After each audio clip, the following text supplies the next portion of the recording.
Fala pessoal, bem-vindos a mais um episódio do Pod Raiz. Meu nome é Leonardo Goltaro, eu sou médico emergencista, tá aqui comigo a Luísa Brown. Tudo bem, Luísa? Fala, galera. Tudo jóia, Léo? Hoje nós vamos falar sobre aquela queixa que é mais comum do pronto-socorro, provavelmente, aquela dor torácica. Dor torácica é algo que tira o sono de muita gente, mas que dá para destrinchar de uma forma mais tranquila. Tem chegado muita dor torácica nos seus plantões, Luísa? Todos os dias, Léo. Acho que dor torácica é a queixa realmente de todos os dias do pronto-socorro. Você bate ali com a cefaleia, então? Bate a cefaleia, dor torácica, duplinha, presente. Pode ter certeza que no seu plantão alguém vai chegar queixando de dor torácica. A gente tem que fazer um episódio sobre cefaleia qualquer dia desse. Vamos sim, porque é um tema difícil da gente conduzir no PS e difícil de tirar esse paciente do PS também. Tá, mas hoje não é cefaleia. Hoje a gente tá falando sobre dor torácica e como conduzir isso aí, né? Porque tem muita dor torácica benigna, tem as dores torácicas, digamos assim, malignas, não exatamente maligna no sentido de câncer, mas maligna no sentido de potencialmente fatal. E a gente precisa destrinchar isso aí, porque essas a gente não pode perder de jeito nenhum. Eu acho que aí é o diferencial de nós emergencistas, né, Léo? Saber diferenciar a dor torácica que chega no PS. E por ser tão comum, né, por ser uma queixa comum, a gente acaba acumulando esse paciente no pronto-socorro. Porque a gente tem medo de liberar e a gente também não sabe, muitas vezes, como conduzir da melhor maneira, né? Sim. O pessoal costuma ter dúvida até se deve ou não deve pedir um eletro. Um copo de água. Ó, gente, um eletro e um copo d'água não se negam pra ninguém. A gente já passou isso em outro episódio, né? Aqueles exames pensou, pediu. Pensou, pediu. O eletro é um deles. Pensou no eletro, pediu. Ah, Goltaro, você tá recomendando fazer eletro sem indicação? Não é isso, animal. Eu tô recomendando fazer eletro toda vez que você suspeitar que o eletro seja necessário. Ninguém tá falando fazer eletro para unha encravada. O paciente chegou com queixa de unha encravada, não precisa fazer eletro. Mas toda vez que tiver uma queixa torácica, tóraco abdominal, mal-estar, eventualmente até um delírio, e que você suspeite de alguma maneira de alguma doença do coração, da aorta, até do pulmão, o eletro dá umas dicas. Pensou, pediu. Pensou, pediu. Se você pensou alguma coisa nessa seara, pede o eletro. Um eletro custa 5 minutos, uma folha de papel, não dói, não machuca. Se der positivo, você tem uma mudança no paradigma da sua conduta.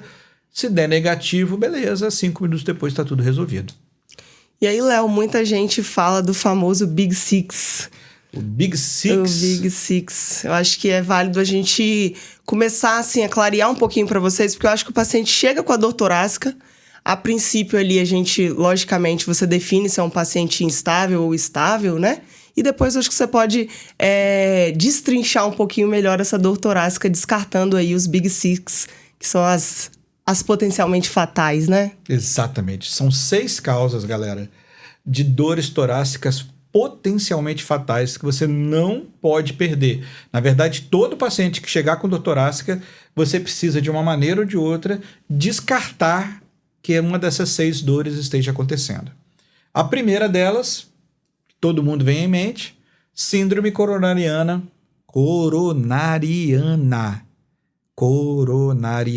Agora sim, né? A gente fala bonitinho, fala em bola. Síndrome coronariana aguda.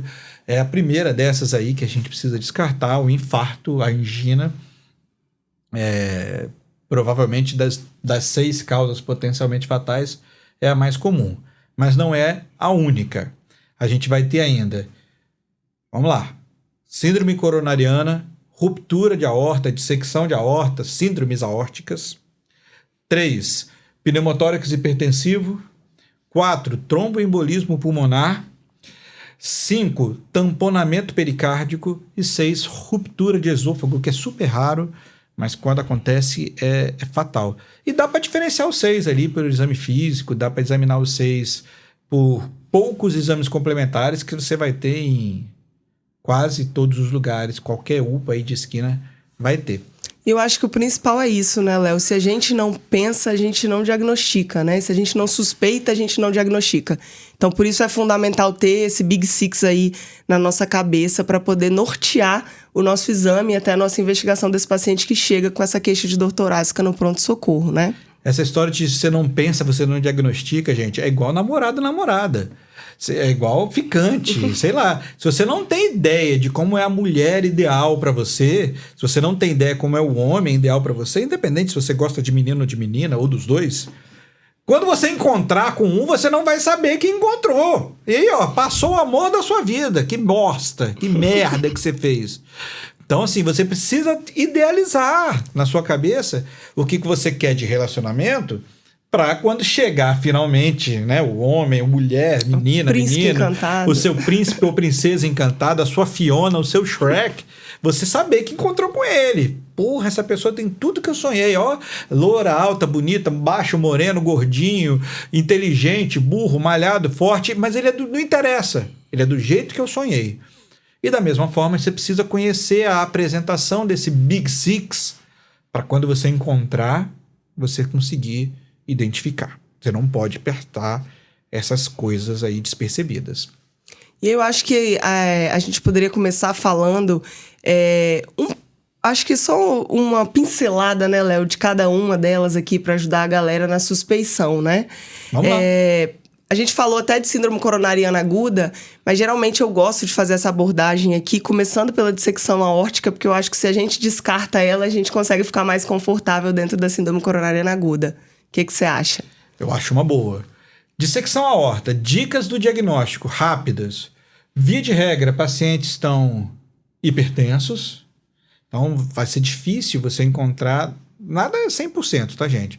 Mas é difícil você encontrar um paciente com dissecção aórtica normotenso.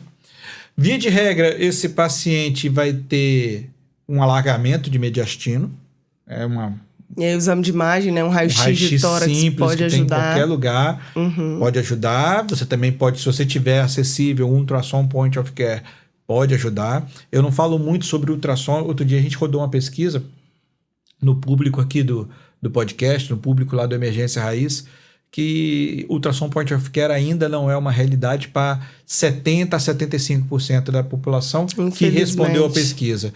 Eu estou para te dizer que talvez seja maior esse número ainda, né? Mas, enfim, vamos voltar aqui para a síndrome coronariana aguda, para dissecção de aorta. Então, a gente tem paciente hipertenso, a gente tem raio-x com alargamento de mediastino ou um ultrassom point of care alterado, a gente tem assimetria de pulsos. Tá em dúvida, assimetria de pulso, gente, não é só botar o dedinho aqui na radial e ficar percebendo se tem pulso ou não tem pulso, não. A assimetria de pulso é medir porra da pressão nos dois braços, nos membros superiores. Faz parte do exame físico, medir né? nos dois membros inferiores. Queixa de dor torácica faz parte do exame físico medir a pressão nos dois braços, tá? Se tiver mais de 20 milímetros de mercúrio de diferença de a pressão arterial de um lado e para o outro, suspeita importante. E você pode também, adicionalmente, rodar um eletro e pedir um marcador de necrose miocárdica que podem também estar alteradas na síndrome coronariana aguda. Exato. E na dissecção de aorta. Se você fez esses 5 passos aí, e isso tem em qualquer lugar, né, gente? Exame físico, medir pressão, um raio-x de tórax. Um raio-x de tórax, um eletro, uma troponina. E a história, que embora pareça um pouco com a coronariopatia aguda, não é igual. Uma dor que irradia para o dorso, não é tanto uma dor em aperto. Pode ser, mas não é tanto uma dor em aperto, é uma dor que os pacientes frequentemente descrevem como se estivesse rasgando o peito, porque literalmente está rasgando a aorta. Se você pega, o paciente não tem nenhum desses comemorativos, nem eletro, nem troponina, nem alargamento de mediastino, nem uma história típica, nem raio-x, nem nada, você pode ficar tranquilo que provavelmente não é a primeira, que a Luísa colocou aqui na lista das nossas Big Six, dos grandes 6, a primeira não é uma dissecção de aorta, não é uma síndrome aórtica aguda. E aí, gente, tem até um score que eu acho bacana vocês darem uma pesquisada, chamado ADD-RS. É um score de risco, Léo, que avalia aí, então, a chance da gente identificar nessa dissecção aguda de aorta, e basicamente são 3 pontos. Uma condição de alto risco, que define esse paciente se ele já tem um histórico prévio, uma dor de alto risco, que é esse caráter mesmo que você falou, lancinante, rasgante, permanente, né? E no final, a gente tem, além da condição da dor, um exame físico de alto risco, que a gente pode estar identificando aí assimetria de pulso, né? Próprio choque, às vezes o paciente chega hipotenso, né? Não só hipertenso, mas às vezes hipotenso também. Então, são alguns alertas aí pra gente se atentar, tá bom? E aí a gente tem o segundo desses grandes 6, que é a própria doença coronariana aguda. Que caracterizada aquele clássico, né?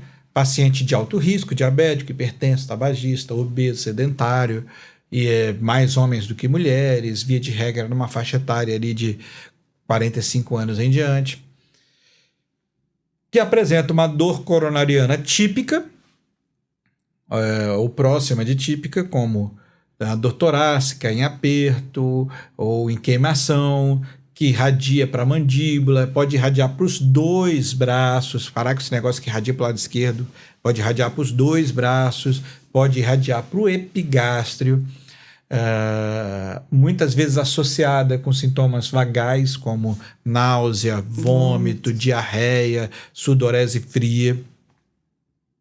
E que você vai conseguir identificar rodando o tal do eletro, que não se nega para ninguém, e pedindo marcadores de necrose miocárdica, pedindo troponina. O pessoal tem o hábito ainda de pedir enzimas, né? Gente, troponina não é enzima. Troponina é uma proteína que não tem função enzimática, tá? Então, momento professor. O correto é falar marcador de necrose miocárdica. Para esse negócio de pedir enzima, porque a gente não pede enzima, CK-CKMB há muito tempo já. Há muito tempo. E aí eu acho que assim, se a gente vai triando isso na nossa cabeça, o paciente não tem uma dissecção e eu suspeito de uma síndrome coronariana aguda, eu consigo intervir mais tranquilo, né? Eu consigo anticoagular e antiagregar esse paciente. Até porque são condutas antagônicas, né? Por favor. Você precisa descartar a dissecção para poder fazer aquele monte de remédio que afina o sangue, clopidogrel, estatina, enoxadose plena, trombolítico, eventualmente ticagrelor, se você tiver acesso. Isso tudo aí você precisa sempre descartar primeiro as síndromes aórticas. Isso. E aí o próximo seria o tromboembolismo pulmonar, né? Que também é uma das causas comuns aí que a gente tem que pensar, né? Mas é um quadro um pouco diferente. É um quadro... Na minha opinião, TEP é uma das doenças mais infernais que existe na medicina, porque, assim, TEP pode ser assintomático? Pode. TEP pode ser fatal? Pode. TEP pode dar dispneia? Pode também. Pode dar tosse? Sim. Pode dar dor torácica? Também. Ou seja, TEP é uma merda, pode dar qualquer coisa. De assintomático a morreu, pode ser TEP. Quando você achar que é nada ou é tudo, pode ser TEP. Exatamente. Assintomático, oligossintomático, leve dispneia, dor torácica leve, dor torácica importante, morreu de repente, pode ser TEP, sempre pode ser TEP. TEP é uma doença dos infernos para diagnosticar, mas ele também tem o seu padrãozinho, né? Você vai encontrar, via de regra, um score de Wells, falamos de um score da síndrome aórtica, vamos falar do score do TEP. Você vai encontrar um score de Wells elevado, você vai encontrar um paciente que, via de regra, tem fatores de risco, idosos, pacientes portadores de trombofilia, imobilizações prolongadas, portadores de câncer, cirurgia ortopédica. Então tem um contexto. E em TEP você também pode encontrar alterações, de novo, eletrocardiográficas. Sim. Não é obrigatório, mas você pode encontrar ali aquele famoso padrão, né? S1, sim, que é 3T3. Que é 3T3, tá? No nosso curso de eletro, lá na formação Emergências do Zero, a gente tem essa aula sobre o S1, QT, T3 e coronariopatias, enfim. TEP, você pode eventualmente achar alguns sinais um tanto quanto inespecíficos no raio-x de tórax. Não recomendo muito, como oligoemia regional. É meio difícil de ver essas coisas. Sim. E Pode ter alteração no ultrassom point of care, como a disfunção de ventrículo direito, né? Mas TEP, via de regra, se você consegue descartar as outras doenças, TEP é uma doença que dá um tempo maior de agir. Sim. Então você bota ela na sua lista, mas lembra, score de Wells baixo praticamente já descarta TEP.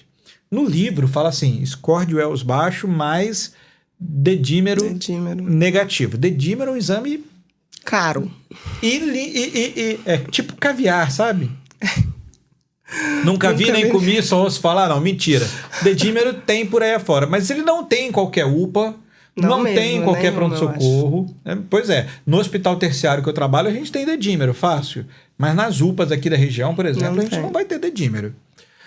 E é um exame também muito inespecífico. É uma coisa muito mais de livro americano do que de vida real nas UPAs de vocês. E é mais para descarte, né? Do que para te ajudar a diagnosticar alguma coisa. Porque ele sobe em tudo, essa merda. Dedímero sobe na sepse, dedímero sobe no Covid, dedímero sobe na sepse, dedímero sobe na dissecção de aorta, dedímero sobe no infarto. Então, assim, dedímero positivo não quer dizer grandes coisas. Mas dedímero negativo num paciente de baixo risco, descarta a TEP. Então, faz o score de Wells. Se tiver o dedímero, ótimo. Isso. Bate um raio-x, roda um eletro. Provavelmente ali você já pegou a maioria dos TEPs potencialmente fatais. E se for um TEP pequenininho? É o inferno dar diagnóstico disso, mas o TEP pequenininho não é o grande problema da sua sala de emergência, da sua sala vermelha. Exatamente. E aí o próximo vem o tamponamento cardíaco, menos comum, né? Bem menos comum, mas bem mais florido, né? Exato. Bulhas abafadas, turgência jugular. Famosa tríade de Beck, né? Fala aí, qual que é a tríade de Beck? Vou botar residente para trabalhar. Então, a tríade de Beck nada mais é do que aí um quadro associado de hipotensão, turgência jugular e abafamento de bulhas, que a gente vê bonitinho no livro, mas realmente na prática, quando você acha um tamponamento cardíaco, você consegue identificar isso nos pacientes. E com ultrassom point of care, tem até... Com ultrassom point of care, da diagnóstico de tamponamento mel na chupeta. Mãozinha tirar pirulito de bebê, né? Então tem facilitado muito a vida aí da galera na hora de diagnosticar o tamponamento cardíaco. Mas como eu disse, se a gente não suspeita, a gente não diagnostica. Então é necessário pensar nele também, né? Oi. E aí as outras duas também, eu acho que foge um pouquinho, mas a gente fala também que é o pneumotórax hipertensivo. Que acontece de vez em quando, tá? Assim, pneumotórax pode ser... O pneumotórax hipertensivo no contexto de trauma é fácil, né? A paciente bateu o carro, tá com pneumotórax hipertensivo. Pô, você sabe que teve um trauma ali, etc e tal. Esse pneumotórax hipertensivo que a gente cita, porque a história de trauma é muito clara, né? Mas esse hipertensivo que a gente cita como diagnóstico diferencial de dor torácica potencialmente fatal, como Big Six, é mais daquele pneumotórax espontâneo hipertensivo. Que paciente magro, longilíneo. Exato, que é incomum, mas não é tão raro assim. Eu já peguei uma meia dúzia ao longo da carreira, tá? Padrão é esse, paciente jovem, magro, longilíneo. E o ultrassom também tem ajudado nesses pacientes, né? A ultrassom é vida, né? O ultrassom faz parte do exame físico e a gente só não fala mais de ultrassom aqui na Emergência Raiz e no Pod Raiz em respeito a vocês, porque... Não adianta ficar falando aqui de caviar. Tem uma coisa, o nome é Emergência Raiz, não é Emergência Nutella. É isso. Então, assim, ultrassom, se você tem acesso, cara, eu sou a favor, ultrassom é do coração, mora dos dois lados do peito, esquerdo e direito. Ultrassom é lindo, ultrassom faz parte do exame físico, ultrassom é tudo. Mas a gente quer aqui ajudar vocês com as ferramentas que vocês têm. Como a maioria não tem ultrassom point of care, a gente não fala muito disso. A gente cita, mas a gente não fica dando ênfase. Mas se você tem, usa. Você sabe o poder da arma que você tem, usa. Então, ultrassom point of care pode ajudar com pneumotórax, raio-x, de novo, raio-x simples, de novo o exame físico, ausculta abolida, você vai ter É um paciente dispneico, então não é só dor torácica, é dor torácica com dispneia. O raio-x, só para lembrar, no pneumotórax espontâneo, hein, gente? Não vamos rodar raio-x no hipertensivo, não, que o diagnóstico é clínico mesmo. Nosso trauma É isso. Mas ele ajuda, se você tiver em dúvida, o raio-x pode te ajudar. Nesses espontâneos. E o mais raro de todos é a tal da ruptura esofágica. Nunca Raríssimo. vi. Essa eu nunca vi também. Essa eu nunca vi Mas também. está descrita no livro, ruptura esofágica. Via de regra, é um quadro muito drástico, frequentemente fatal. Associado a vômitos, né? Muitas vezes. Vômito, uma história de uma dispepsia muito grave, muito vômito incorrigível, ou eventualmente um câncer que esteja ali. E o paciente chega chocado, via de regra vai a óbito em pouquíssimas horas, mas você tem que saber que faz parte da lista clássica dos Big Six. Mas se você tiver com dificuldade de decorar Big Six, decora Big Five e esquece esse. Esse é o menos importante dos 6. É isso. E eu acho que isso aí ajuda, como eu falo, né? A gente consegue resolver melhor o plantão. Então, eu defino um pouco melhor o paciente que eu posso ter tranquilidade de mandar para casa, o paciente que eu preciso internar para uma investigação e muitas vezes o paciente que eu preciso ligar lá para o SAMU para poder remover de urgência, porque é uma intervenção aí emergencial, né? Na verdade. Exato. E lembrar das ferramentas, olha, nós falamos de história, exame físico, medir pressão nos 2 braços, nas 2 pernas. O básico. Nós falamos de eletrocardiograma, nós falamos de raio-x simples de tórax, nós falamos de troponina, marcadores de necrose miocárdica. Eu não tenho troponina. Putz, que pena, eu tenho tristeza por você. O local é ruim. Mas tá bom, CK, CKMB. Se você não tiver troponina, CK, CKMB, paciência. E nós falamos, adicionalmente, não obrigatoriamente, de ultrassom point of care. Ou seja, é ferramenta para ter em qualquer buraco, em qualquer esquina que você consegue ter acesso a isso. Então, e falamos de scores, né? Score de Wells. Quiser falar de coronariopatia aguda, vai falar score de Grace. O Hart, time. Exato. Score tem um monte por aí. Então, galera... É coisa para usar onde você tá. É isso, assim. Fica a dica. Se tiverem dúvidas também, manda lá pra gente, né, Léo? @LuizaBrown, @Emergência Raiz. Pode mandar, a gente responde tudo. E se você quiser, inclusive, mandar sugestões para os nossos próximos episódios, ou mandar crítica, ou quiser xingar, não xinga a Luísa não, ela é menina, ela é bonitinha, mas pode xingar para mim. Olha, o Goltara é um charlatão, é um picareta. A gente senta, bate papo, puxa vida, por que você acha isso? Me conta. Mas, enfim, mandem críticas, sugestões, que a gente está aqui para servir vocês. E a gente se vê no próximo episódio. Valeu. Até a próxima, galera. Tchau, tchau.